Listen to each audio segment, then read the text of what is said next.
రాముడికి లక్ష్మణుడు ఎలాగో వైఎస్ఆర్కు వివేక అలాంటి వారే అని ఏపీ కాంగ్రెస్ అధ్యక్షురాలు షర్మిల అన్నారు. పులివెందుల్లో నిర్వహించిన ప్రచార కార్యక్రమంలో ఆమె మాట్లాడారు. వివేకాను ఘోరంగా నరికి చంపేశారు. 5 ఏళ్లైనా నేటికి హత్య చేసిన వారికి శిక్ష పడలేదు. అవినాష్ రెడ్డి నిందితుడని సీబీఐ చెబుతుంది. జగన్ తన అధికారాన్ని అడ్డేసి హంతకులను కాపాడుతున్నారు. సొంత చిన్నానికే న్యాయం చేయకపోతే ఇంకెవరికి న్యాయం చేస్తారు అని షర్మిల ప్రశ్నించారు. రామునికి లక్ష్మణుడు ఎలాగో రాజశేఖర రెడ్డి గారికి వివేకానంద రెడ్డి ఎలాగా. ఏ రోజు రాజశేఖర రెడ్డి గారి మాట జవదాటని వాడు వివేకానంద రెడ్డి. ఒక రాజశేఖర రెడ్డి గారికే కాదు, మీ అందరికీ కూడా బంధువు వివేకానంద రెడ్డి గారు.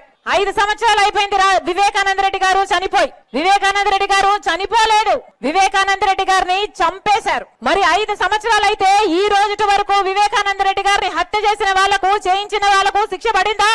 న్యాయం జరిగిందా? వివేకానంద రెడ్డి గారి రక్తం ఈ రోజు వరకు కూడా ఘోషిస్తూనే ఉంది. ఆయన ఆత్మకు ఈ రోజు వరకు కూడా శాంతి చేకూర్చలేదు. కారణం, వివేకానంద రెడ్డి గారిని హత్య చేసిన వాళ్ళు, చేయించిన వాళ్ళు యథేచ్ఛగా తిరుగుతుంటే మరి న్యాయం అన్నది ఎక్కడుంది? జరిగిందా వివేకానంద రెడ్డి బిడ్డకు న్యాయం?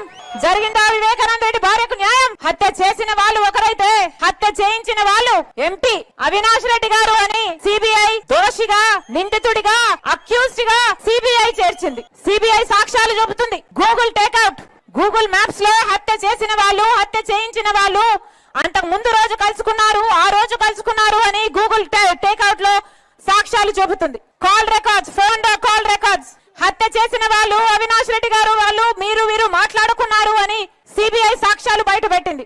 అంతేకాదు డబ్బులు కూడా లావాదేవీలు జరిగాయని, వీళ్ళు వాళ్ళకు అడ్వాన్స్ ఇచ్చారని, కాబట్టే హత్య చేశారని సిబిఐ అన్ని సాక్ష్యాలు బయట పెట్టింది. ఇన్ని సాక్ష్యాలున్నా, ఇన్ని ఆధారాలున్నా 5 సంవత్సరాలు అవుతున్నా ఈ రోజు ఆ పెద్ద మనిషి, మంచి మనిషి వివేకానంద రెడ్డి గారు, రాజశేఖర రెడ్డి గారు, ముఖ్యమంత్రి రాజశేఖర రెడ్డి గారి సొంత తమ్ముడి విషయంలోనే న్యాయం జరగలేదంటే ఎందుకు జరగలేదు? సాక్షాత్తు ముఖ్యమంత్రి గారు జగన్మోహన్ రెడ్డి గారు తన అధికారాన్ని అడ్డేసి ఈ రోజు హంతకులు, హంత చేయించిన వాళ్ళను కాపాడుతున్నారు. కాబట్టి ఈ రోజు వరకు కూడా రాజశేఖర రెడ్డి గారి తమ్ముడిని హత్య చేసిన వాళ్లకు శిక్ష పడలేదు. సొంత చిన్నానికే మీరు న్యాయం చేయకపోతే ఇక ఎవరికి న్యాయం చేస్తారు సార్ అని అడుగుతున్నాం.